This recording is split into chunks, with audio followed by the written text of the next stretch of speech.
Now, as we transition into our next guest, we have Young Voices, Samuel Mangold-Lenett. I hope I'm pronouncing his last name correctly. He is joining us right now, 9:40 a.m. Eastern, to discuss his new article in the Federalist, quote, "Why It's No Surprise Women Are Sadder Than Ever."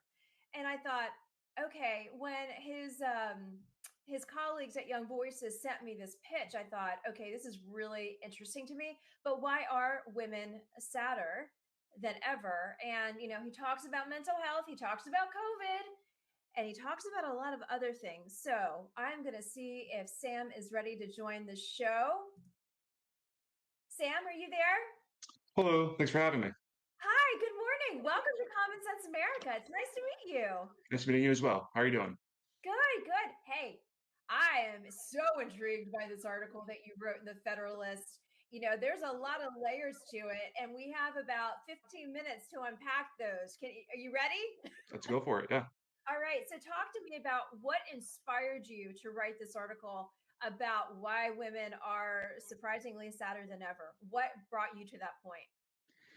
Yeah. So it's something I've been kind of thinking about for a while. The mental health crisis is something that we get told about a lot. Everyone's kind of talking about it, and it's not really a blue or red thing. It's an everyone thing because Yeah. everyone's, pretty miserable nowadays.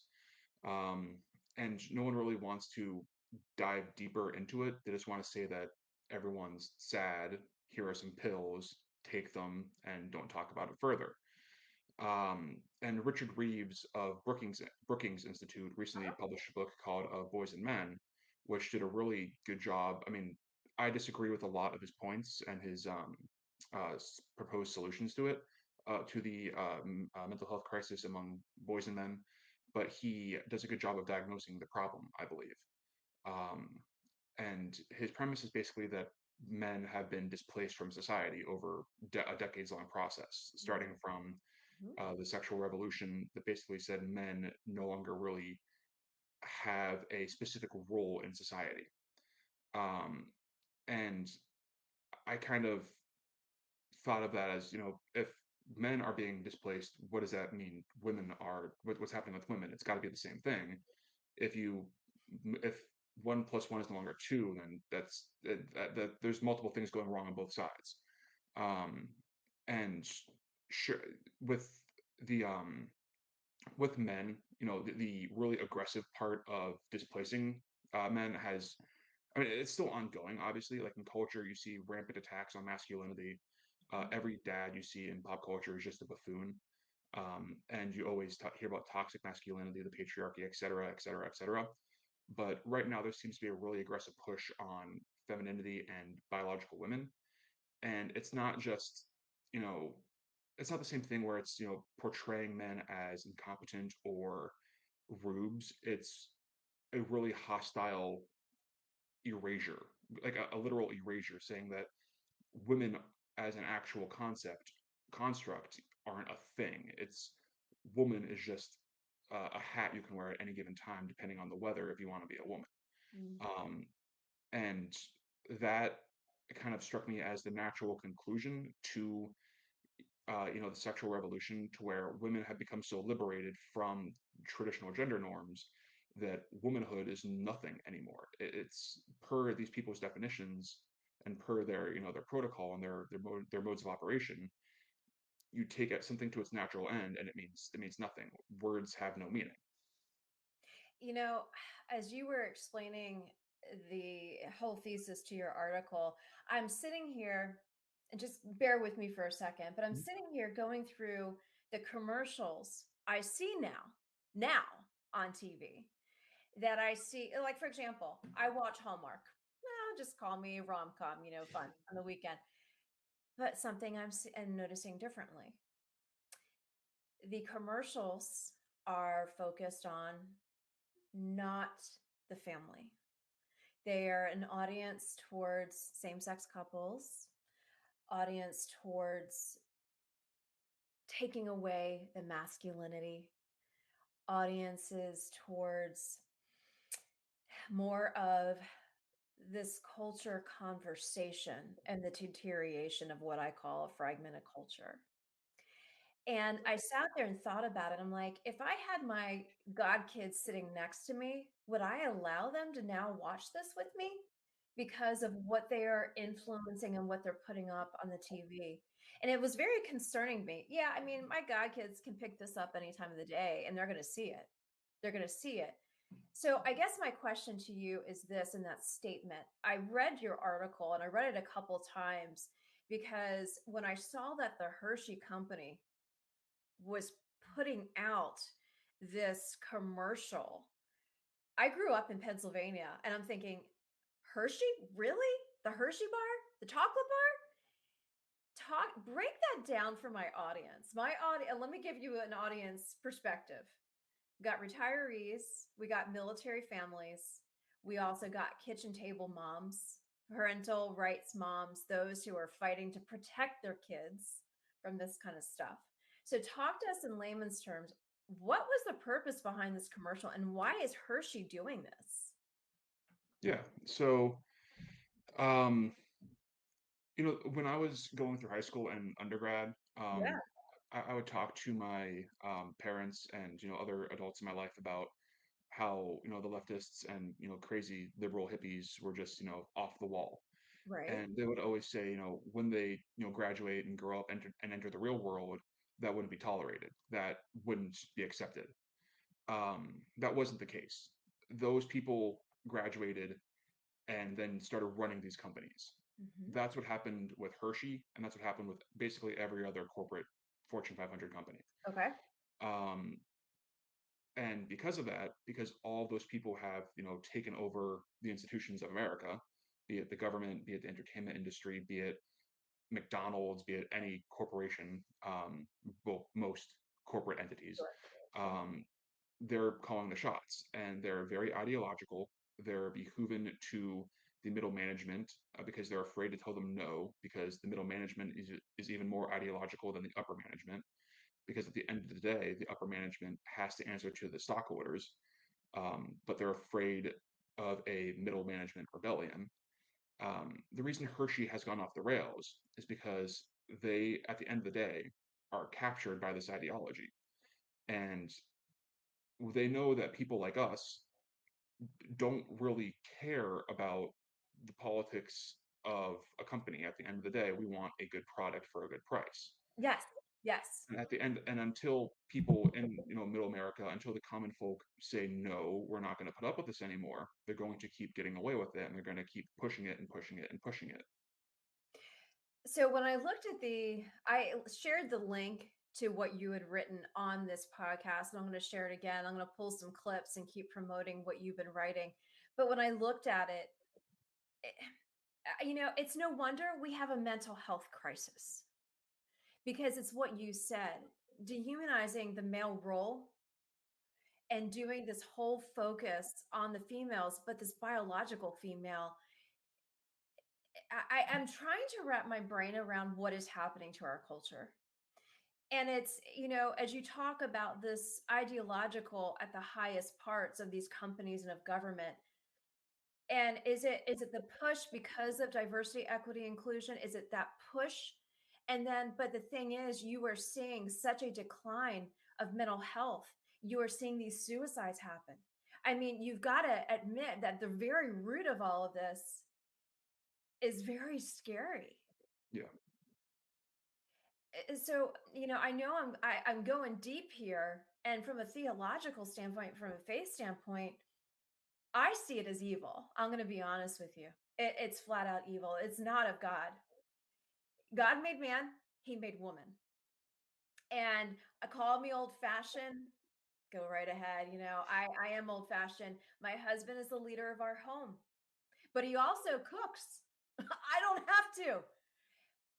But at the end of the day, is there a mental health crisis here? No. Is there depression here? No. There is love here. There's love. I don't see that coming from what is happening in this very fragmented, distorted culture. Do you know what I'm saying? yeah, definitely. So help me understand where you got to these numbers on the mental health piece.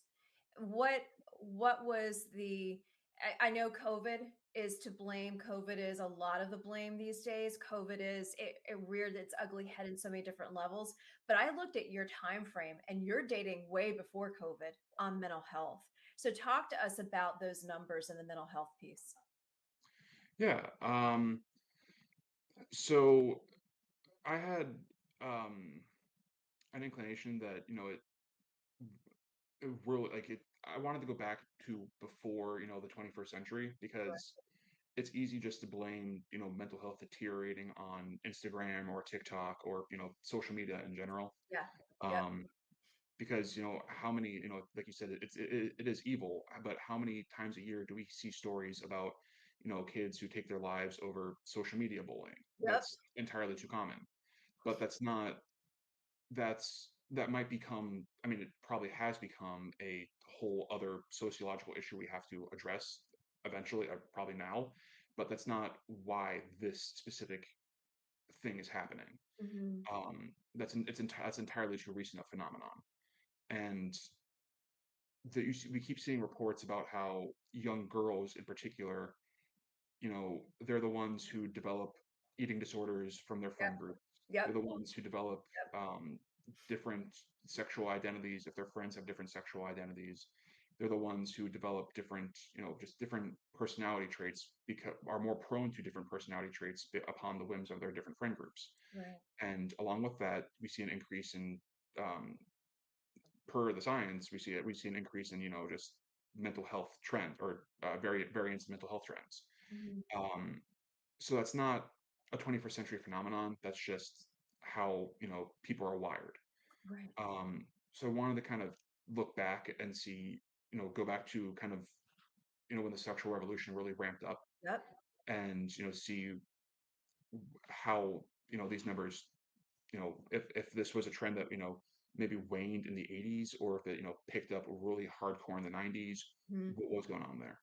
And what we see is that women's mental health or female mental health has, since the mid to late 20th century, has just kind of been on a slow decrease ever since. And I would argue it's because of the not necessarily, or not, that's a poor way to phrase that, the explicitly not no longer having a specific role Hmm. in our society, and increasingly being told that their unique biological role as women is no longer relevant and ought to be eschewed. Mm.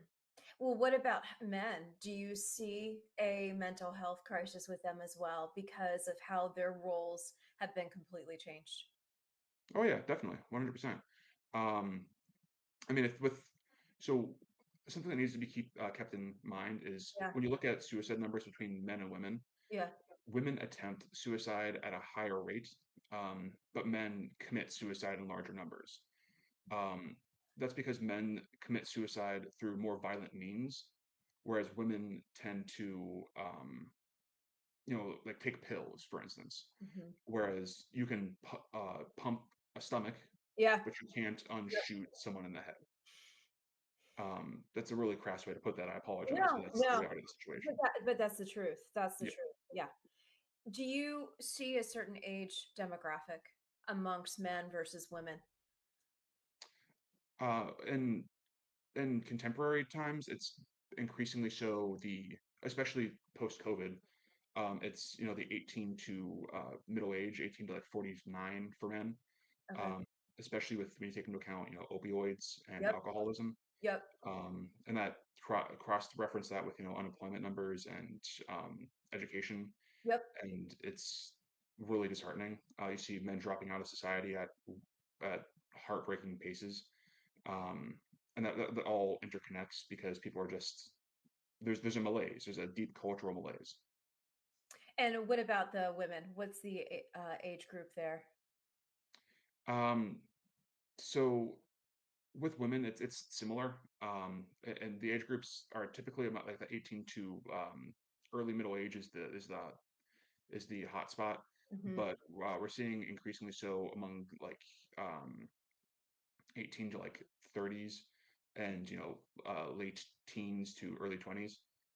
That's where their mental health is really starting to um, deteriorate at faster paces, and that's like the aspect of education not really again, the malaise part of it, where it's people don't really have any idea of what to do with their lives. It's an aspect of, well, nowadays post COVID, that everyone's just lost. Right. Um, Poor economic conditions, Yep. family life has deteriorated across the board. Yep. Unemployment prospects are plummeting as well, and then you have to factor in all the health conditions as well. Americans tend to be a pretty unhealthy people, unfortunately. As you are saying that, I keep thinking people just don't know what their identity is anymore. They don't know whose they are Mhm. and that they matter. And Right. I don't think people hear that enough. I really don't. And the very root of all of that, can be masked by, some type of drug, can be masked by some kind of pill. People are looking for that short-term comfort, but at the very end of the day, the very root of that is them understanding their identity, which is ideal.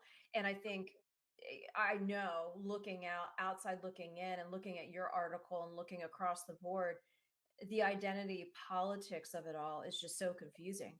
And it's no wonder that that age group that you said of young women is getting younger and younger. Yeah. And I do blame the phone. I do blame TikTok. I do blame Instagram. I do blame all of the social medias because it's that comparison piece and trying to understand where they fit in this crazy world we live in. Let's go to a positive note as we end this segment.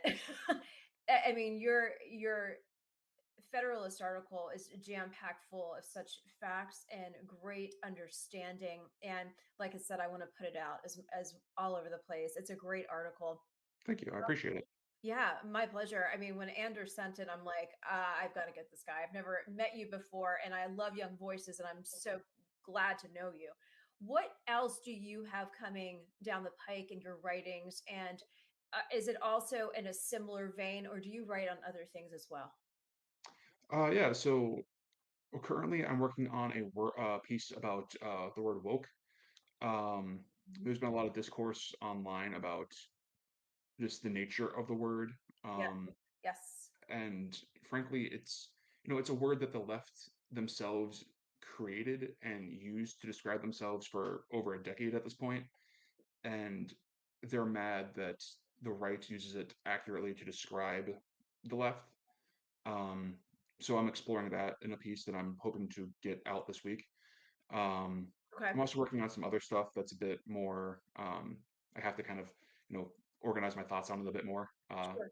Sure. But it's about the nature of cultural elites and how there isn't really a direction. Um, Kind of tying it in with the concept of noblesse oblige, Yep. and how America's elites used to have a unifying direction, and those that still do are, I would argue, disproperly or improperly oriented Hmm. towards disordered causes, and those who others are just purely, I don't want to say Machiavellian, but um, disordered in the sense that they're just narcissists. Hmm. And Hmm. every society has an elite, and arguably an elite is good for society because it helps direct it. Hmm. Hmm. Yeah, that's what I'm currently working on. But usually I try to I try to cover both politics and culture, Yes. because both are crucially important. It's not just one or the other. Amen to that. Well, consider yourself invited back for whenever Oh, you thank you. have new articles coming up. I, for many years, I served under Rick Santorum on his conference committee, and we focused a lot on the culture where they are both, they come together, politics and culture. You can't have one and you can't have the other. And so I resonate with a lot of the cultural topics. So we will get you back. I will get with Anders and just keep sending me things.